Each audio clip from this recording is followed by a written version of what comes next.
Welcome to the Postpartum Performance Podcast. If you're here to be empowered and encouraged, you're in the right place.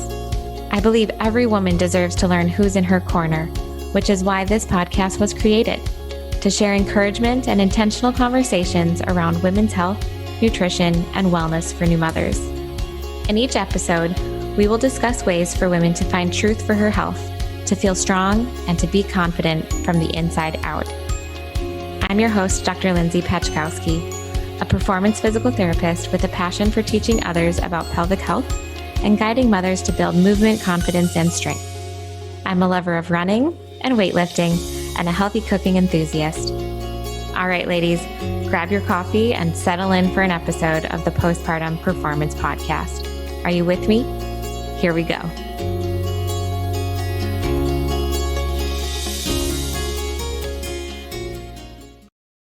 Welcome back to the Postpartum Performance Podcast. Lindsay here, and today we have Vera Stepina in the clinic. And Vera Stepina is an entrepreneur, an ultra runner, and a mother of 3 kiddos, ages 10, 7, and 5. Having been in the 200-pound club, gaining and losing weight multiple times, and juggling many things at once, such as a business, fitness, and motherhood, she is now helping women getting into the best shape of their life by intentionally working on their mindset and creating a foundation for future success. Vera is a certified personal trainer and a certified nutritionist, as well as a pre- and postnatal youth and senior fitness specialist. She has completed multiple ultra running distances such as a 50K, a 50 miler, and a 100K, and she is a frequent podium finisher in local trail race events. So without further ado, Vera, welcome to the show. Hi, thank you. So I just reading your little blurb in your bio, I already am so excited to have you on the show because you are an active mom and you're a business owner, and you are just crushing it on the social media space in general. Very dialed in, but I would love for you to share more about your personal story, whether that's your journey through kind of your health and fitness journey a little bit, and then how that kind of with motherhood, just share a little bit more with the listeners. Cool. So I've actually been writing about it a little bit lately, and I may just write a book about it. But I'm an immigrant from Russia. I moved here 16 years ago, and growing up in Soviet Union, we had a lot of mental blocks in terms of, everybody has to be the same. You can't really stand out. You have to be a part of the herd and all of that kind of stuff. So moving here and really seeing the opportunities that I had was definitely life-changing for me. You mentioned, I was in a 200-pound club for a while, and I had a lot of limiting beliefs. And so finding my way to fitness and really looking for ways to discover what I'm capable of, I think that had been the biggest challenge in my life and the biggest achievement. And working on that constantly and looking for new challenges and new roadblocks and new fears to conquer. That's what I do, and that's what I help women do as well. That is awesome. What's the name of your business? My business is called Slim Gym Transformation, and it's a transformation of body and mind. And recently, it's been definitely more on the mind part. So it's the gym for your body and for your mind. Awesome. And I think we can even touch on kind of going into more of that mindset, how you've kind of transitioned into that. Today we're focusing on motherhood and identity, and I think that's a huge area that I think a lot of mothers have a difficult time as they're becoming mothers and what that means for their identity, or it brings up things if they maybe didn't know what their identity truly was prior to having kids. So I'd be curious to hear more on with the identity stuff, and also just what mindset things specifically that you're teaching some of these moms. So I think what happens, with a lot of moms is when we have our first baby, first we have no idea what to expect. If you're lucky, you have some mommy friends. I had nobody that I could look up to. My mom passed away a long time ago, so I didn't have my mom to help me out. And, with the dad, he goes to work, and a lot of times you're just left on your own with a baby, and it's just such an unknown territory that we we start just focusing on that, and that's all that pretty much that we can see, right? Focusing on the baby.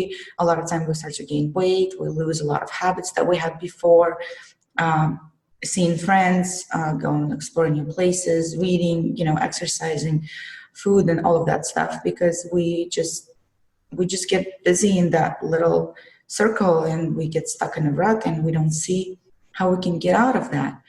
And so we start putting all these labels on ourselves as moms. Obviously, as a mom, it is my job to raise decent humans, and I'm going to do my best to do that.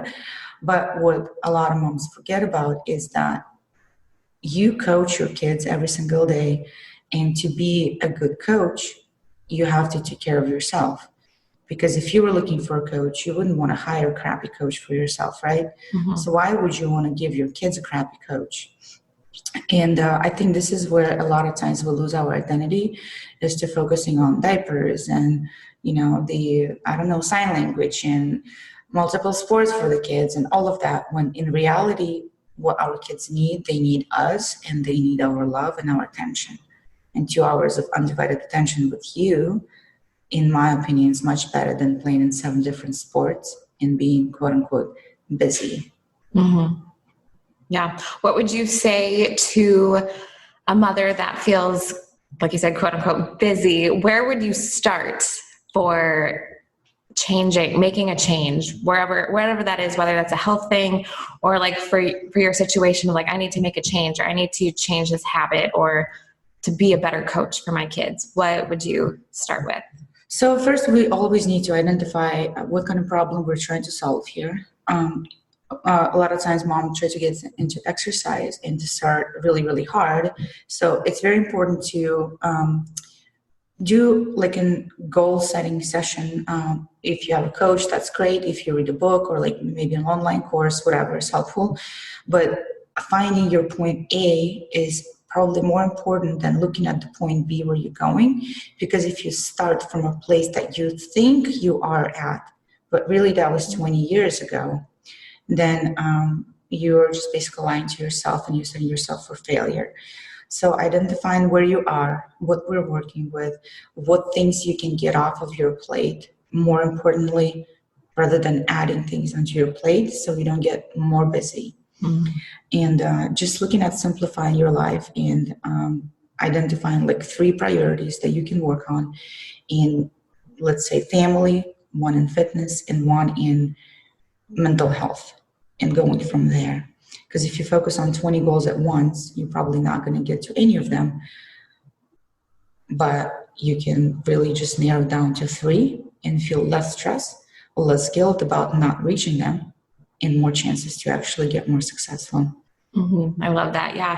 Dave and I have been really working on simplifying whatever that is, not spreading ourselves thin. And I mean, we don't have kids yet, but even just starting with that, and then knowing that when you add kids to the mix, that adds a whole nother level and layer of how things are going to go, and managing of schedules and whatnot. But if you can simplify, which I love that, being able to simplify those things is huge. For you, what was trail running that for you, or what was like, where did you start? So when I started, when I was 220 pounds, and I definitely focused on motherhood a lot. And for me personally, I kind of gave up on myself, because I tried to lose weight, and then I would gain more, and then I would lose 5, gain 10, lose 5, lose 10, gain 10. And we actually tried to have a second baby, and nothing was working out. So it took us about 1.5 years of trying and not being successful. So at some point I was like, okay, maybe I'm just meant to be a mom of 1 child, and this is what it is for me. And I'm just going to focus strictly on that and dive into that. And that's all I'm going to do. And it actually took a comment from the dad of my child, who he was making a joke, and he wasn't really mean about it, but he kind of said that you gained, a few pounds and maybe you can lose it. And I was at the point where that really, really hurt me, because it was true. And in the meantime, I felt like it was an unnecessary comment. But for me, that was one thing that really pushed me. For some people, that can hurt you, and you can be super offended and insulted, and but for me, that was what pushed me. So I had a friend start going to the gym. I actually started liking exercising. I never really exercised consistently before. I skied for a really long time when I was a kid, but nothing in my adult years. And seeing people regularly, the community at the gym, people started to notice my weight loss. They started asking for advice. So that was driving me, and I found that I really enjoy that.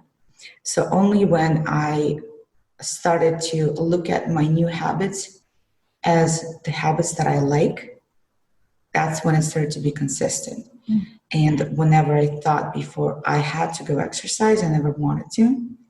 And when I started changing the language that I use towards myself, that's when I started to feel like I actually enjoy it, because I did. Mm-hmm. That is so cool, though, to see that catalyst and how that changes. You mentioned, so you changed the way that you were speaking to yourself. I think that's a big thing with mindset and identity. If you had maybe one or two strategies for a mother or for any woman listening that maybe their self-talk is not so positive, or the things that they're saying, or even like thoughts that from someone else that's said something maybe hurtful, and how those things have become their story when in reality it's not, or what strategies would you say? Yeah, I think what happens to a lot of moms is, again, when we have the babies and we become moms and we focus strictly on that, we really, really limit our opportunities. And we do that ourselves. Opportunities are here in front of us every single day. It's up to us to see them and take action on them. But I think we've talked about it before. You know, you put the label on yourself. I'm Ivan's mom. Like, you have a name, or it's Dave and Lindsay. And is that Dave or is that Lindsay? Who am I talking to? Mm-hmm. Why do we have to merge that into two? So as we go into motherhood, we start to put those labels, and that limits us at what we are actually capable of doing. And that happens to a lot of runners a lot of times, because once you put that label so hard on yourself, I'm a runner, when something happens, you get discouraged and crushed, because what am I going to do? I can't run. Oh my God, the world is ending, right? Mm-hmm. So it's the same with motherhood. When your kids are getting older, or nobody wants to talk about it, but let's say you get divorced and you spend only half of your time with your kids, or your kids go live with your dad, or whatever else, nobody knows what's going to happen in your life. What are you going to do? Who are you? Right? Mm-hmm. You're Ivan's mom. Ivan is not there. What are you going to do? So exploring those areas and how you can, again, become a coach to your kids, so you can actually be yourself and guide your kids and coach your kids, so they can explore their identities and not just take what the identity that you want them to have. I think it's moms who are like, oh, I had the baby, he's going to be a great soccer player. What if he doesn't like soccer? Mm-hmm. Can make them. Yeah. You know, my parents pushed me towards going into finance, because that's what everybody did in the family. So I have a bachelor's degree in finance. I'm glad I have education. I'm glad I went to college. I've never used my finance degree ever in my life. Mm-hmm. So it's kind of like that. And it took me a while to start, back to the question. I'm like Nemo. But changing language to yourself, always think about, is this how you want somebody to talk to you? Is this how you talk to your kids? When you look at yourself in the mirror and you say, I'm so fat, I'm so ugly, would you say that to your daughter? Probably not. So why would you want to say that to yourself? So the way I work in my coaching programs, we work a lot on language and cognitive behavior. Basically, that's what it is. But the way you talk to yourself, avoid using really explicit language, a lot of negatives, and rephrasing things that you say to yourself, reminding yourself every single morning, who are you? What is that you're going for? What is that you're looking for? What do you enjoy? And who you want to become. So basically, visualizing the person that you want to become, you start living those habits. So I am the person that is helping women break their limiting beliefs and really level up and go to the next phase of their life. And so what kind of habits does that person have, right? So once you start looking at that, that really helps you build more of your identity as a woman, not just as a mother. But in the meantime, you're probably becoming a better mother out of all of that. You become a better mother. Yeah, you have to fill your cup. And I think what you're saying is having, I think, the awareness, I think not being on the autopilot or like going along with the thoughts that you might have consistently been telling yourself, and changing those things. And I know it's not like easy to do. And I think it's taking that on as a challenge. And to coach your kids. I love that, thinking about yourself as that coach for the kids, and being able to find your true identity within that. We see this so much when we have women coming into the clinic, and similar, like you were saying, for the runners or for any athletes in general, a lot of athletes have that same identity, almost like identity crisis when they're either injured or are done with the season or a different stage of life. And so being able to take that in stride and, like you were saying, identify your goals, identify those things of where you're starting from, and then kind of chunking that away, I think is so important. Anything that you would say for, like, how would you even bring up that conversation to a spouse or to like your friend group or something like that? Because I think it's one of those topics, a little bit like women's health and stuff, that it's kind of talked about, but it's not talked about. And I think identity is one of those things that I think a lot of women struggle with it, but they don't want to admit it. And I think even just having this as a topic for the podcast, I think is going to hopefully catalyst and start some conversations. But for mothers, how do you start that conversation of identity? It's a great question. And so what I see a lot of women, and just from my experience in general, the conversation is absolutely has to be had with your spouse and your partner. We're looking at a situation that you had been together for 10 years, 15 years, 20 years. You guys met in high school, or you met in college, and now you're 15 years older and you have 2 kids. And a lot of stuff happens, and you get so busy that a lot of times people start to grow apart without even realizing it. It starts with, not seeing each other every evening, or not talking about things that bother you. You're like, oh, I just don't want to have a fight. And eventually people start to grow apart, right? And I mean, it's not always a bad thing. And it's definitely something that you can work on. But being 100% transparent with your partner is super important.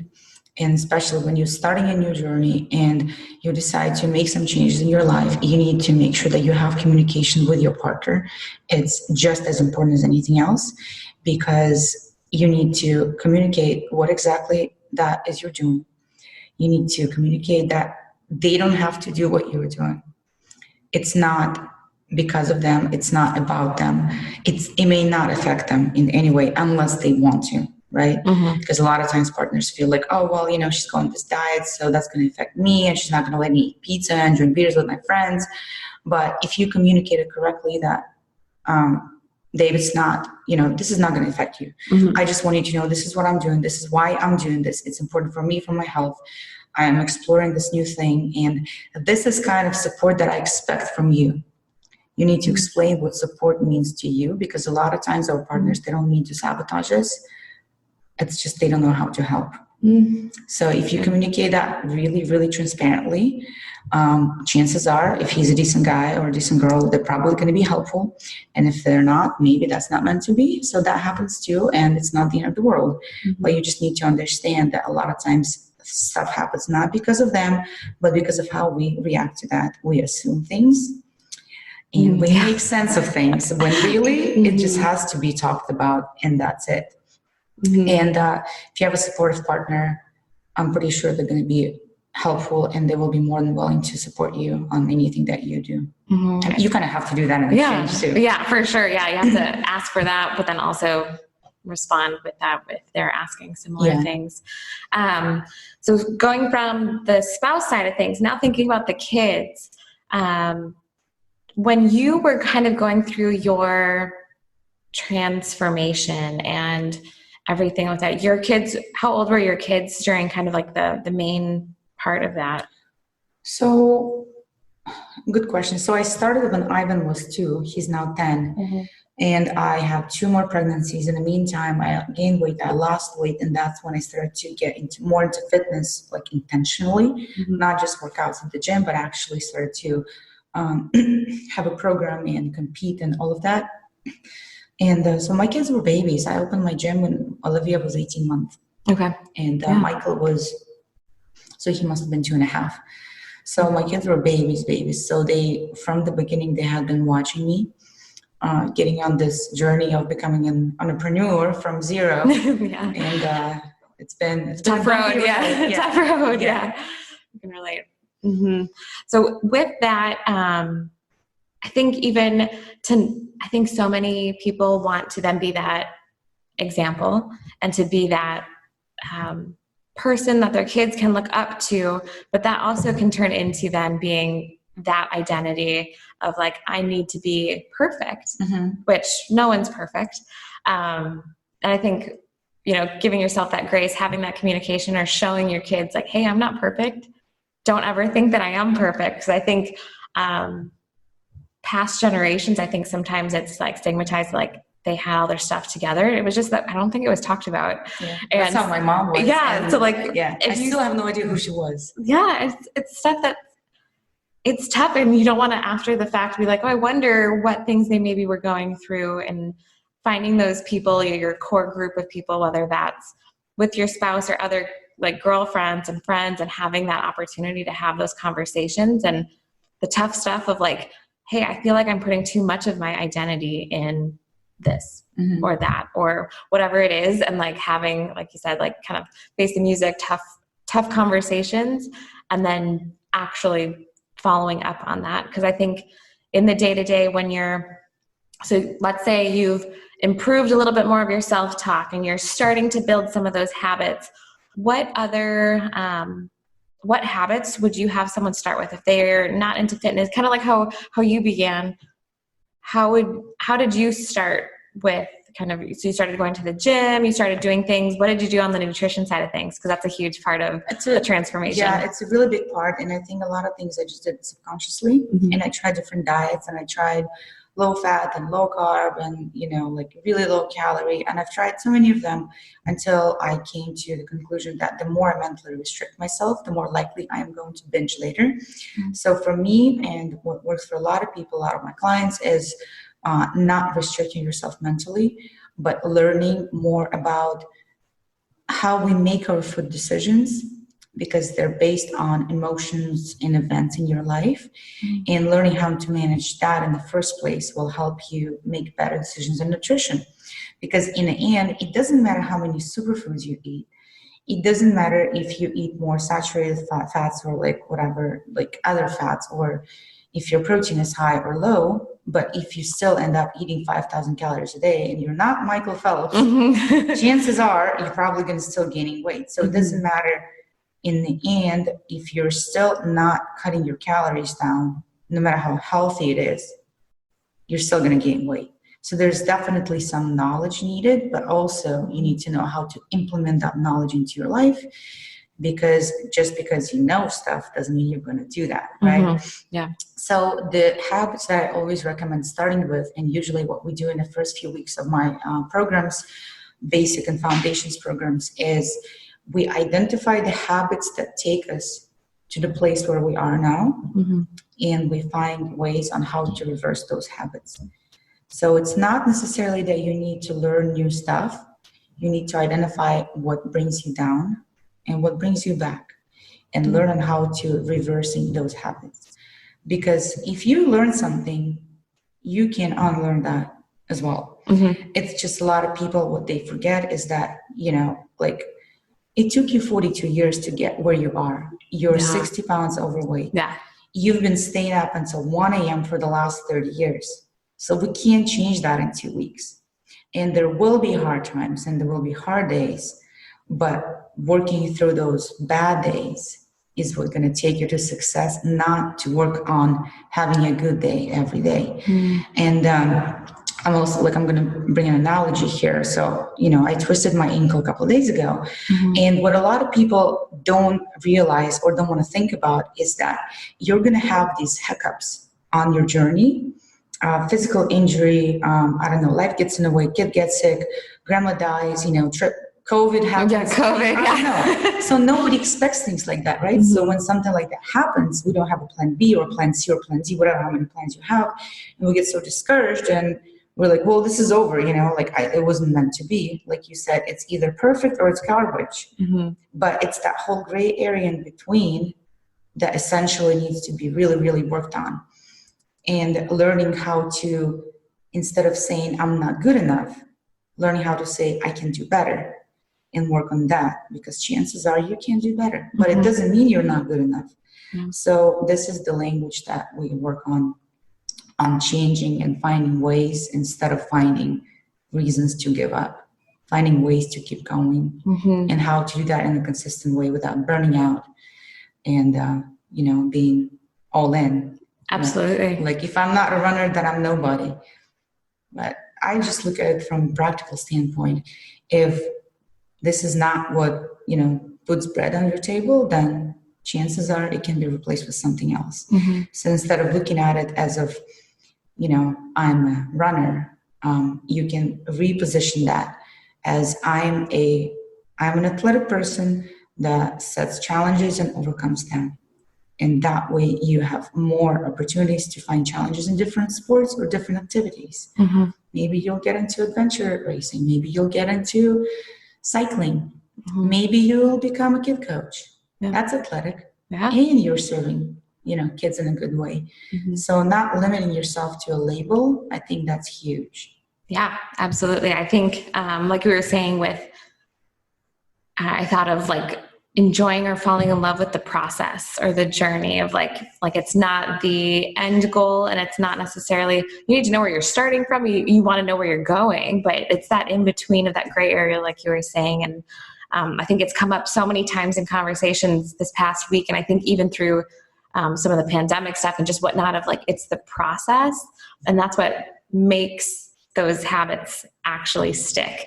It's not that you're going to, say, oh, I'm going to, wake up at 5 and do my workouts and I'm going to eat this way and do that stuff. If that's too overwhelming and you can't go through the actual process of doing that, starting with that one small thing or a few of those smaller habits and falling in love with that process. Because I think that's where I think is where more of that identity work is happening.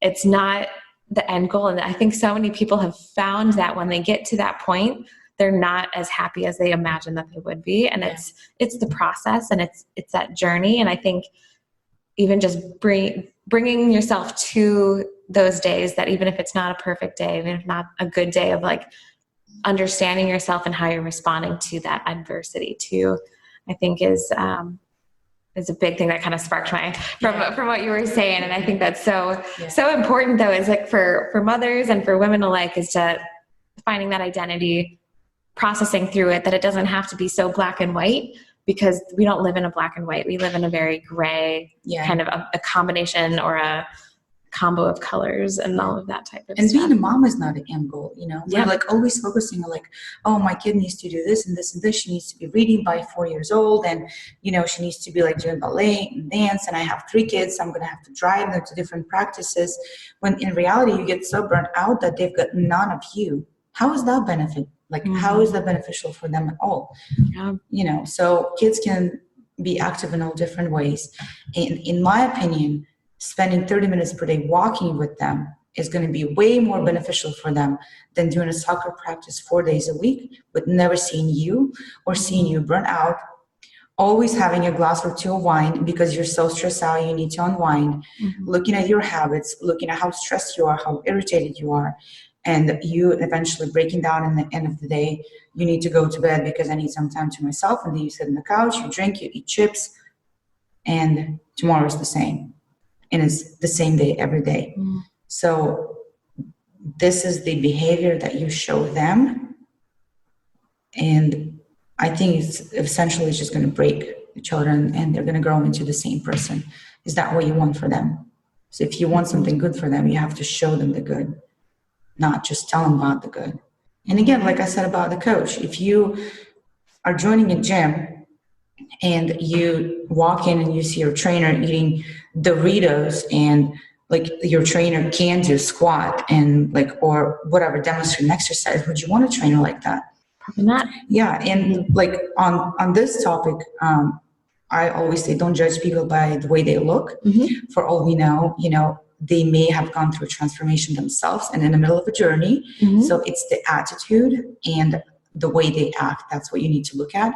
So a lot of people say, oh, you don't want a fat trainer. It's not about that. It's maybe they lost 200 pounds and they're still like on their journey. So don't do that. Yeah. But looking at, do you want to be like that person? So this is the person you're going to hire. Yeah. So if your kids were hiring a coach, would they hire you? It's a good way to flip it, flip the script a little bit for sure. I think that's so important too, that you touched on. It's not necessarily like, you're not looking at that person and like judging how they appear. It's more about like how their confidence or how they're like, their poise and what they're actually about and what their beliefs are, or how they present and how they're interacting with people, and some of those soft skills almost of how they're interacting with others in the gym, and like what energy that they bring and the presence. I think that's huge, regardless of what anyone looks like or what, how you see them. It's really about what they're able to do for their skill set. Right. And you touched up on the communication with kids, and I totally forgot about that. We all change, and we all do things that we're not proud of. And I feel like a lot of times this whole social media presence and, this digital reality, we always show things that we're proud of and things that we're good at. And we tend to not really show things that we're not proud of, because it's embarrassing and it can be, like shameful, and nobody wants to talk about it. So I specifically do the opposite, because I'm not perfect and there have been things that I've done I'm not super proud of. And communicating that with kids is also very important.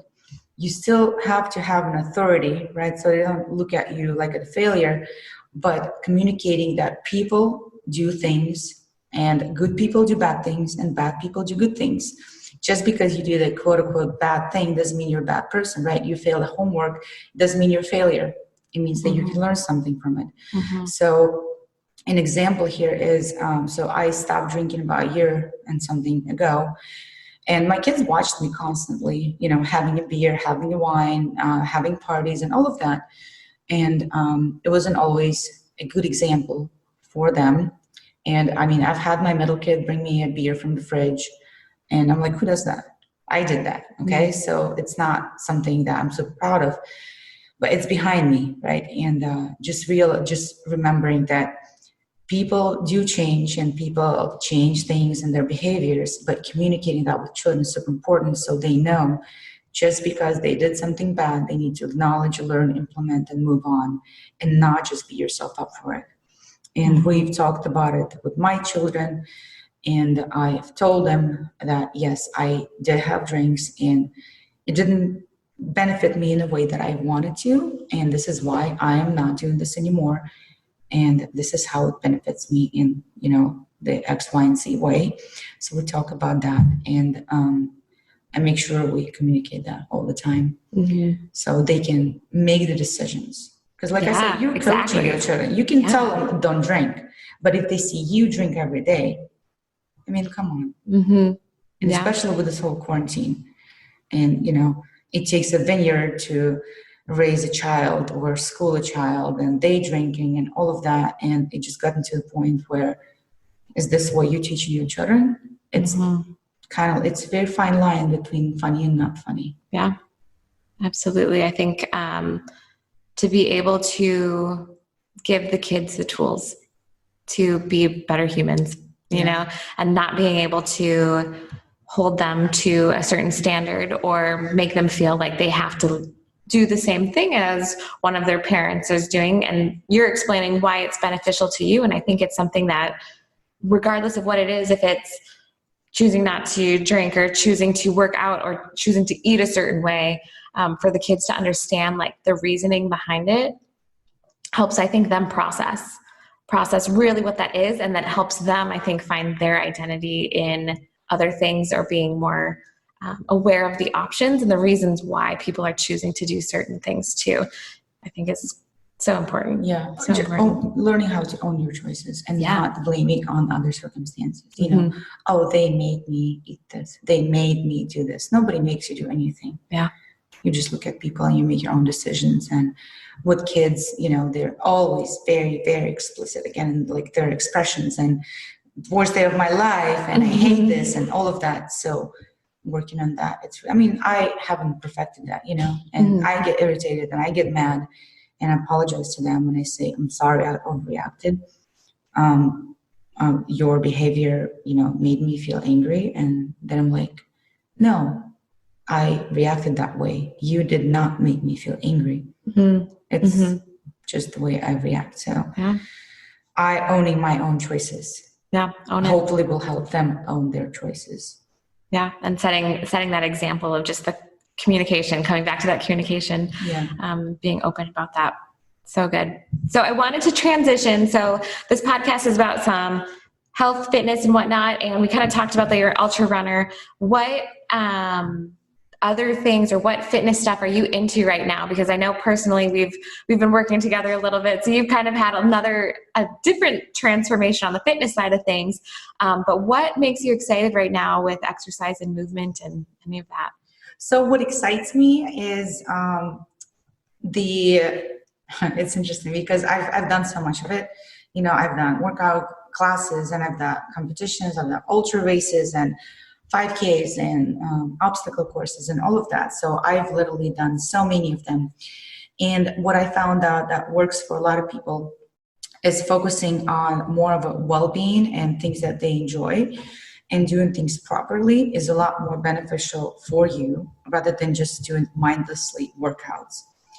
And a lot of people get into it with the idea of, I have to go hard, or, you know, go hard, go home, no pain, no gain. And what happens a lot of times, they focus so hard on that, they forget about all of the other activities, intentional, non-intentional, that they have been doing before, but don't do that anymore. They feel broken, they feel tired, they feel burnt out. But, you know, I skipped a workout. Oh my God, end of the world. I have to compensate. So they work out hard, twice as hard the next day. And essentially that only makes it worse and not better. And unfortunately, or fortunately, I don't know, I see that with a lot of runners all the time. You know, I can't run faster, so I need to run more. I need to do more. I need to do more. When in reality, taking care of your body in a different way. If you work out twice as hard, you need to rest twice as hard. But, you know, I can't do that because I'm busy, right? I have kids, I have this, I have that. So setting up those priorities and really working on the plan that works for you specifically. Why are you running? Are you an Olympic athlete? Are you trying to compete? Are you trying to take a first place? Because I have people that do that, and they have a completely different program, but also they have a completely different recovery program, which a lot of people don't see. We make sure that we take care of all the variables that go into the program. Supplementation, it can be very important if you position it the correct way. Your nutrition is a huge part of your program. And I'm not just talking about, you know, eating quote unquote healthy, because nobody knows what that means. What's healthy for me may not be healthy for you, you know. I love cauliflower. For somebody with Hashimoto's disease, you know, cauliflower is not a good thing. So again, it's a very, very touchy subject in terms of healthy and not healthy. But I'm right now in a point where I am more into strength training, working on getting myself stronger, but also doing it in a way that I don't hurt my body and I can function properly. I have range of motion that allows me to lift heavier things. And I still do running here and there. Sometimes it's a lot. In September, I ran 120 miles. Next month, I'm probably going to run 7 miles. So I don't really set myself for failures in a way that I may or may not, and that's okay. And when things get in the way, it's okay too. Like I said, I twisted my ankle, but I can work through that. I can still focus. I can take that as an opportunity to work on something else and get better at something else. So finding ways to exercise that you love, but also doing it in a way that without listening to people that tell you, you need to do CrossFit, you need to run, you need to do this, you need to do that. You don't need to do any of that. Like who says you have to? You don't have to do any of that. You have to do what you like. And for a lot of people, like walking will do it. Like simply walking every day. Yeah, the movement, the consistency. Yeah, absolutely. Yeah, it's been so fun working with Vera, doing some weight training stuff and working on some of her lifting. She's been making some great progress and just crushing it. But the other thing I wanted to touch on, she is the queen of recovery, and recovery just in general. And I think because she has, like we were talking about, prioritizing what things you're doing, and what things are important to you, whether that's, family, fitness, nutrition, whatever those things are, that you have put those into your day and carved that out of your time or your plan or your program, and you program in that recovery. And I think that is fantastic, because again, not everyone does that. They think they need to do more, when you are very strong on the other side of like, no, my body needs to recover. And so I just wanted to let you know that you are the queen of recovery. And I love it. I love it. So other things that when we started this podcast, I wanted to think we've talked a lot about just identity and what that looks like. Also touching on what's something that with working with the women that we may have touched on it already, but working with the women that you work with, that they've mentioned of like, I wish I would have known this sooner. Whether that's something on the mindset or fitness or any of those things, or a nutrition thing, even if it's something that's seemingly very simple, or for trail runners out there, anything that's like, I wish I would have known that sooner. What would you say for them? Oh my goodness. You probably have so much. It's always the most simple thing that's right in front of you that we always overlook, because we always try to make these complicated plans and so sophisticated. And again, like, are you Michael Phelps? Or do you need 24 coaches? We probably don't, chances are. I've had many, many coaches myself, and I have learned that you absolutely need to have somebody in your life to guide you and help you out, because like I said, knowledge is useless unless you can implement that. So asking for help is one thing that women need to learn how to do more efficiently. You're not benefiting yourself or your kids if you're just sitting there and you're like, I can do it on my own, I'll just suffer here in silence. No, that's exactly what's going to happen. You're going to suffer there in silence for the rest of your life. Your kids are going to move out, and you're going to be there all by yourself, overweight, with a bad squat and, bad eating habits, and like, what's going to happen? So always think about that. Another habit is essential that everybody, I feel like, need to learn is keeping record of things that you do. But again, looking at the pros of that habit is what is going to help you settle that habit in. When you think of tracking your calories as of something that is inconvenient, it's time consuming, that's exactly what it's going to be. However, if you look at the other side, by keeping record of what you eat and how you eat, you actually you can see how your body feels and reacts. And you can make adjustments and you can make decisions that are actually based on information. So keeping record of your food, your recovery, just keeping record of things and keeping track is super helpful, often overlooked. It's not hard. You probably spend more time per day watching Netflix anyway. So when people tell me, oh, I didn't have time to track my food, I'm like, that's bullshit. It's not even like relevant. You're just making it so complicated because you don't want to honestly look at what you eat. People say, I don't eat that much, I don't eat that bad, when in reality, they're like, well, I have a hard time eating my calories, but when you're given 3 scoops of ice cream, somehow you don't have any problem consuming that, or drinking 2 bottles of wine, there is no problem drinking that. So it's not the calories, it's just you don't want to actually see the reality, and the reality a lot of times is very disturbing. So being honest with yourself, keeping record. And then the third habit is, like you said, it's sleep and recovery. And people take so much pride in sleeping 3 hours per day when it's not good for you. It's not good for anybody. People are like, well, I can't go to bed early because I have to do this and this and that. But if you actually take your butt to sleep earlier and you wake up earlier, you're probably going to be more efficient, more productive, more happy. And this habit has to be a rule in your house, and your children need to know that this is why we go to bed on time. And children, they need routines, and they thrive on routines. They will rebel. Yes. They will rebel because that's what kids do. But, I've seen 42-year-old kids that rebel just as much. I had to binge watch this Netflix show, and now I can function. And like, if that's how you want to live your life, then just admit it. Don't say you can't change it. Yeah. No, that's great advice. I think for people that are, the things that they wish they would have known sooner is finding that coach, having that accountability, and just sleep. That is so big. So last question I have for you. Thank you again for being on the show today. Such a good conversation.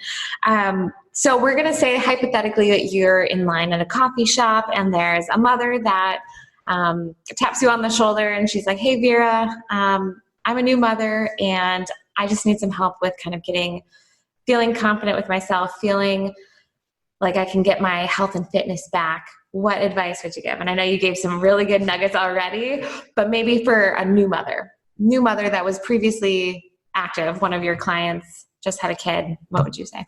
I would say the biggest thing that a new mother can do is to surround herself with people that go in the same direction. You are definitely a reflection of the people that are around you. So getting yourself into a community and constantly seeing people that are making progress is what is going to help you stay on the same path. If you are hanging out with friends that don't do any of those things, it's just more natural that you're going to be doing the same. So finding your way into a community of like-minded people is step number one. And step number two is probably, that's what I said in the beginning, is identifying what it is that you actually want to do. And sometimes it may take time. It may take help from others, which is okay. Friends, family, coaches, communities, there are books, there are podcasts, there are a lot of things. But identifying what it is for you that you want to be. And I think, setting yourself crazy dreams, that's fine. Because if they're not, like, if you don't voice them, if you don't write them down, if you don't tell anybody, then you're just going to live with that dream in your head and never seeing, what's possible. But putting it out there. Yeah. It may seem super crazy, which it probably is. What's one for you? I don't know. I've had You're like, I'm thinking on it. I know it's, I've had so many things that I've been working on. But I've been growing my business a lot, and we are getting on a next level, like a really high level coaching. Awesome. So, I can talk about it. I'm growing my business to become a $1 million business. That's awesome. At some point in the next couple of years. Yeah. So it's super scary. It's super, it's crazy to think about because like I said, I'm an immigrant. I have 3 children. I moved from a different country. I've been overweight, and there's so many things in my life that get in the way. But knowing that I have my purpose, knowing what I do, why I do, and who I do that for, I think that is very, very important. Like seeing that path, and making plans is super great, but remembering that your plans are simply your ideas and imagination. So knowing that they may change. So you have to be flexible, and you have to remember that, hope for sunshine, prepare for rain, have a plan B, plan C, plan D. But as long as you know where you're going, this is what matters the most. That's awesome. I love that advice, and also just sharing that amazing goal, and something that I'm looking forward to watching you work towards that. A big thing that I focused on was finding the people in your kind of in that community, but then the direction of like, you're not staying put, you're with people that are moving forward. And I love that because I think that's so important to not be stagnant in that. So where can people find you, Vera? Because obviously you're busy working with a lot of people, doing some amazing coaching and amazing work. Where would be the best place for people to link up with you? It's funny that you said that because so I'm actually like not busy at all. And it's just like I schedule my rest, I schedule my recovery, I schedule everything, I schedule my work hours. So it's actually super easy to find me. I have pretty big presence in social media. I have a Facebook profile. It's my first name, last name, Vera Stepina.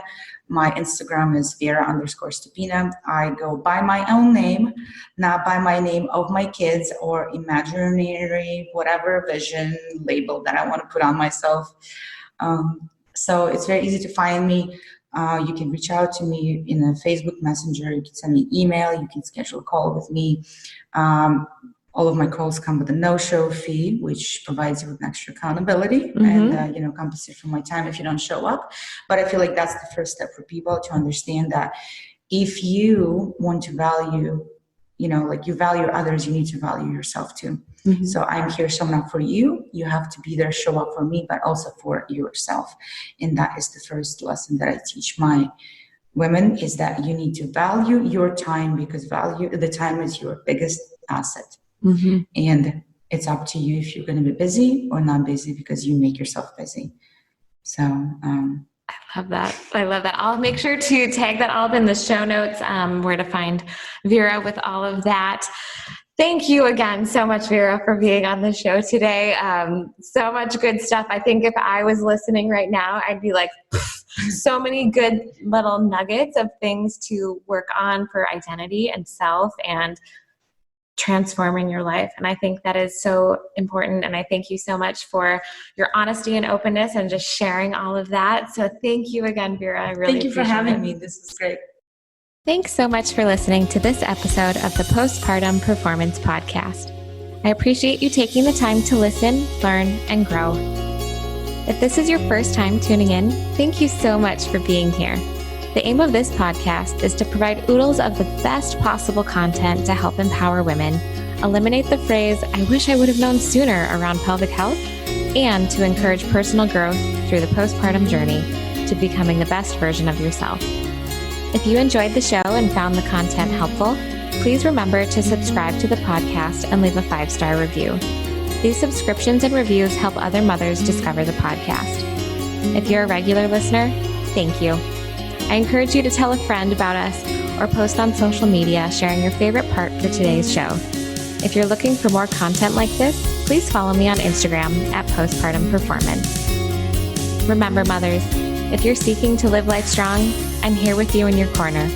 Continue to be brave, stay strong, and live confidently.